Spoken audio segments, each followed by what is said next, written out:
Hey, good evening. I excuse me, let me get my phone back in. I've been having trouble. My internet wasn't picking up. I did not go live. But anyway, tonight I wanted to look at the celebration of Easter within the church and look at when was the death, burial, and resurrection of Jesus Christ according to Scripture, King James Version Bible. Now, I have studied this, I have researched even church history and all that. So I'm going to start out, I'm going to give you a timeline of what I think the Scripture will support, and then we'll read Scripture and we'll see if it does support this timeline for the death, burial, and resurrection of Jesus Christ. According to the way I read Scripture, Wednesday, and another thing, this is the perfect year to discuss this, because this year the Passover fell exactly like I think it did that year, the year of the crucifixion. Wednesday would have been the day of preparation. That is when the lamb is killed and prepared for the Passover supper. You find that in Mark 15:42. We'll go through the Scripture. Thursday would have been a high day Sabbath, which is a feast Sabbath, not the weekly. They can fall on the same day, but very few times do they. The sacrificial day, feast day, can fall on any day of the week. It's not a set day Sabbath like the weekly. The weekly is on Saturday. The feast days can fall on any day of the week. And you find that high day Sabbath talked about in John 19:31. We will look at the Scripture. Okay, also on that day, they went to the governor and had the tomb sealed for 3 days. The Pharisees, Sadducees, or the Pharisees and the priests went to the emperor and had the tomb sealed for 3 days. He gave him a watch to seal it and put a watch on it. So that would have been on Thursday, and we find that in Matthew 15, verse 63 through 66. We will look at it.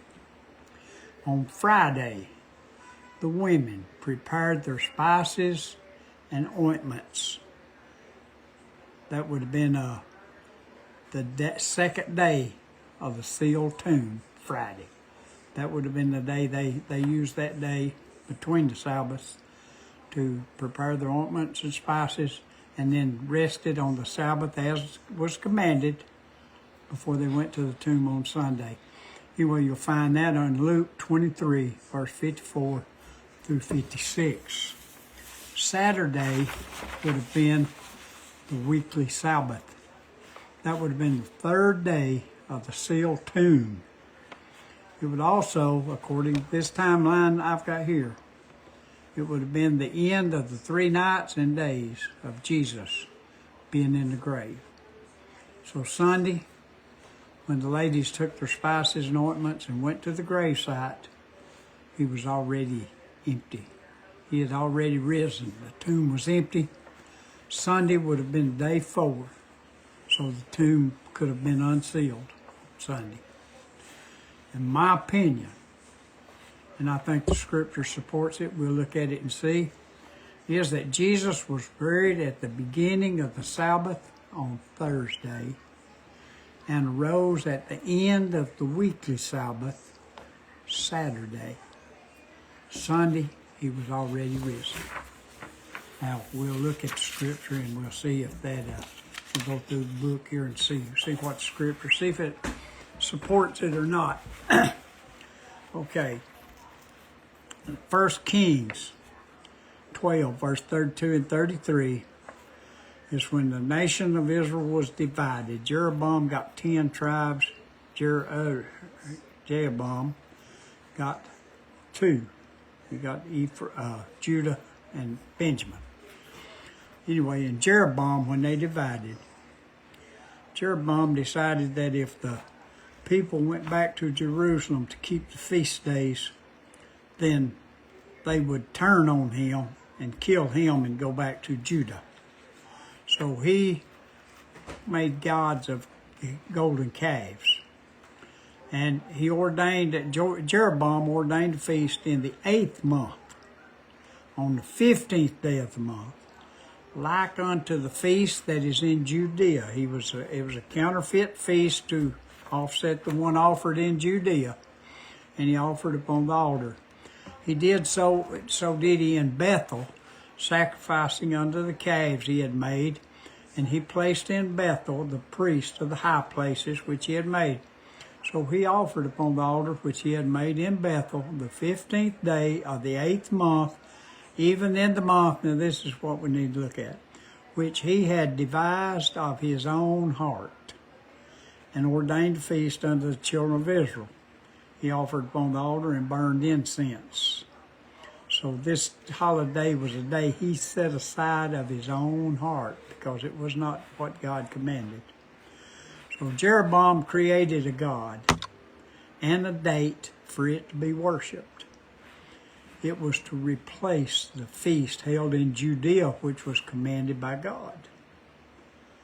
If man changes a date, now this is a question, and of course we don't have to answer it, we can answer it within ourselves.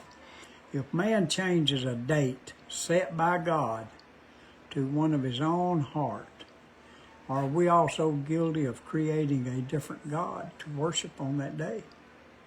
We may call him by the name, but is he different?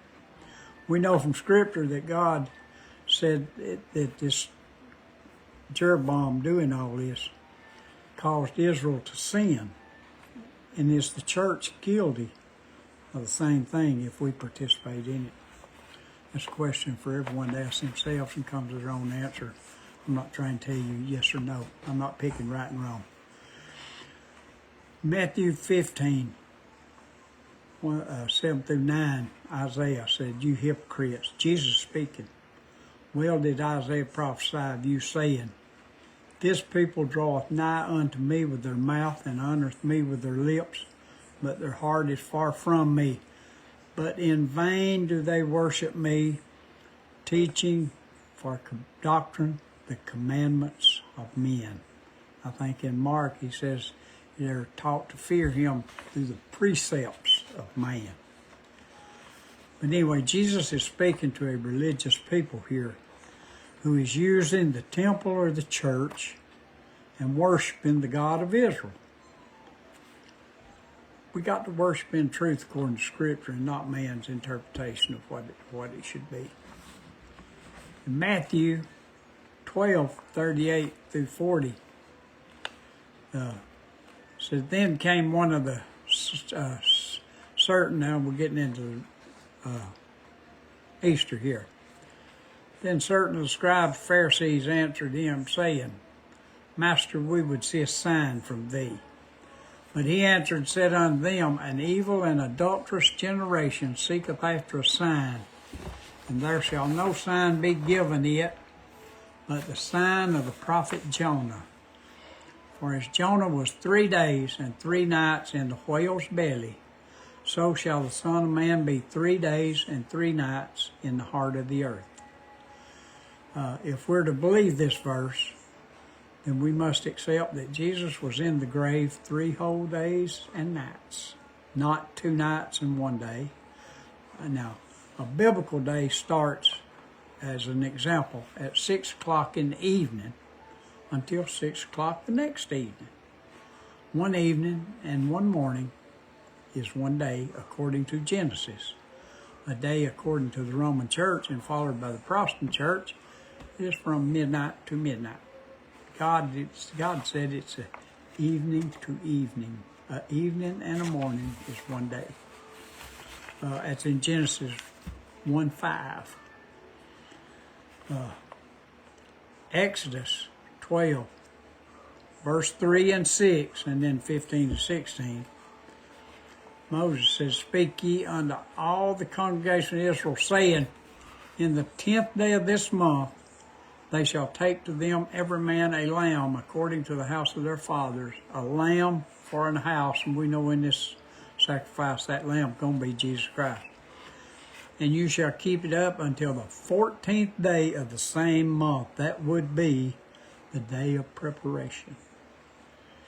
And the whole assembly of congregation of Israel shall kill it in the evening. That's when Jesus died, in the evening of the day of preparation, prior to the Passover meal. So the Passover sacrifice, that lamb is symbolic of the sacrifice of Jesus Christ. That would be the day of the preparation, and the lamb dies that afternoon before the beginning of Passover evening at 6 o'clock. He also told them, Moses, or God told him, 7 days you shall eat unleavened bread. Even the first day you shall put away leaven out of your houses. For whosoever eateth leavened bread from the first day until the 7th day, that soul shall be cut off from Israel. And in the first day there shall be a holy convocation. That will be a feast day Sabbath, a high day. And in the 7th day there shall be a holy convocation to you. No manner of work shall be done in them, save that every man must eat. That only may be done to you. All right, now in John, he explained that. John chapter 19, verse 30 and 31. On the cross, when Jesus had received the vinegar, he said, "It is finished." And he bowed his head and gave up the ghost. The Jews, therefore, because it was the preparation that the bodies should not remain upon the cross on the Sabbath day, for that Sabbath day was a high day. It was a feast day, not a weekly Saturday. And they besought Pilate that their legs might be broken and they might be taken away. According to that verse, Jesus gave up the ghost in the evening, just before the beginning of a high day Sabbath, which can but does not often fall on the weekly Sabbath. This is a feast day Sabbath, the Passover feast. So he was crucified. He gave up the ghost in Matthew 27, 59 through 66. It said, "And when Joseph had taken the body, he wrapped it in a clean linen cloth and laid it in his own new tomb, which he had hewn out of the rock. And he rolled a great stone to the door of the sepulchre and departed. And there was Mary Magdalene and the other Mary sitting over against the sepulchre. Now the day that next day that followed the day of the preparation, that would be on the Sabbath, the chief priests and the Pharisees came together unto Pilate, saying, Sir, we remember that deceiver said while he was yet alive, after 3 days I will rise again. Command therefore that the sepulchre be made sure until the 3rd day, lest his disciples come by night and steal him away and say unto the people, He is risen from the dead, so shall the last hour be worse than the first. Pilate said, You have a watch. Go your way. Make it as sure as you can. They went and made the sepulchre sure, sealing the stone. So, according to the timeline I laid out, they went to him on Thursday. It was sealed. 3 days would have been Thursday, Friday, Saturday. Sunday, the tomb would have been back open. Had it been on Friday, as we are taught and followed, that tomb being sealed would have been, they would have sealed it on Saturday, because that next day, they went next day, which would have been the Sabbath. That would have been Saturday, Sunday, and Monday. So the tomb, they could not have prepared that body until Tuesday. It would have been Tuesday before the grave could be opened for the spices and ointments. Anyway, as we find that in Luke 23, 54 through 56. And that was the day of preparation, and the Sabbath drew on. And the women also which came with him from Galilee followed after, and beheld the sepulchre, and how his body was laid. And they returned and prepared spices and ointments, and rested the Sabbath day according to the commandment. All right. Now, had they couldn't have rested the Sabbath day and prepared ointments and spices too, because they didn't get home till the Sabbath. It was already a Sabbath day when time they got home. They could not have rested that day, prepared the spices, and been to the tomb on Sunday morning with the spices. No, it had to have been Thursday was the Sabbath day. It was the Passover. Friday, they prepared their spices and ointments. And then, and they rested the Sabbath day according to the commandment. That would have been the weekly Sabbath on Saturday. And Luke 24:1 said, now upon the first day of the week, Sunday morning, very early in the morning, they came unto the sepulchre, bringing the spices which they had prepared and certain others with them, and they found the stone rolled away from the sepulchre. They would have known that tomb was sealed for 3 days, yet they brought their spices Sunday morning knowing that the tomb would be opened, that they could prepare the body. So had it been the other way around, they wouldn't have brought their spices and ointments until Tuesday. So, in my opinion, Jesus was buried at the beginning of the feast Sabbath. So the women had to have had a day to prepare their spices. Sunday morning, they brought the burial spices to the tomb, so they would have known the tomb would be unsealed that day, and it was sealed for 3 days. Now, that is what I get out of the scripture, and what we're going to do right now is I have done some research on this and stuff, and this is something that everyone can look up for their own in the church history. Church history, you can go to Grok, A1, whatever, get the information, but you can do your own research on this.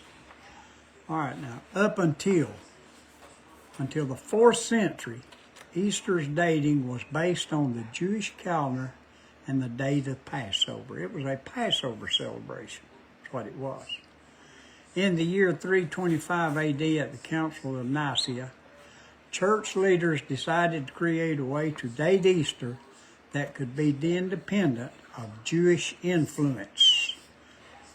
The Romans, emperors and the Romans did not like the Jews because they were a rebellious people. They did not worship their gods. They would not honor the emperor as a lord, as a god. So they were rebellious. They didn't go along with the system. So the Romans hated them and did not want to be identified with them in any way. So they tried to pull the church away from any Jewish influence. And my opinion is Jesus and the apostles were Jews, and they formed the church, and we joined the Jewish church whether we like it or not. Now, the word Easter is thought to derive from the Anglo-Saxon goddess Esther, associated with spring, fertility, new life. Pagan symbols in the spring, including those honoring Esther, involve symbols like eggs, representing new life, and hares or rabbits symbolizing fertility, which later became associated with Easter traditions. Now, the origin of that was where we got the Easter tradition.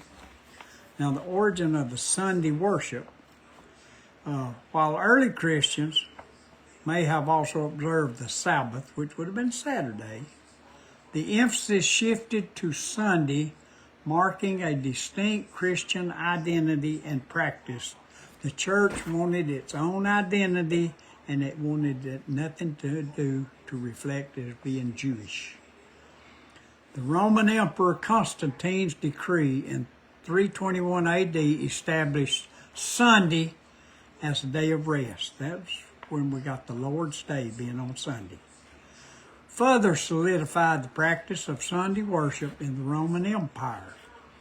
The Council of Laodicea, around 365 AD, made it illegal for Christians to engage in Sabbath keeping, Saturday worship, or Judaizing, they called it. Now I'm going to read you something here that came out of that Council of Laodicea. In Exodus chapter 20, verse 8 through 10, God said, remember the Sabbath day to keep it holy. This is the commandment. 6 days thou shalt labor and do all thy work. but the seventh day is the Sabbath of the Lord thy God. Listen, in it thou shalt not do any work. Now, the Roman Catholic Church at the Council of Laodicea, now listen to Canon 29. You can look it up and read yourself. Christians must not Judaize by resting on the Sabbath, Saturday, but must work on that day, rather honoring the Lord's Day, which they declare to be Sunday, and if they can, resting then as Christians.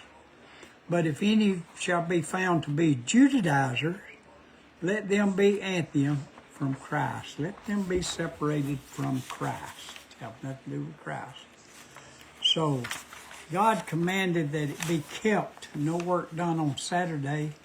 The church, Roman Catholic Church, the Roman Emperor, and the Council of Laodicea said that you do work on Saturday, and if possible, you rest on Sunday, which is the Lord's Day.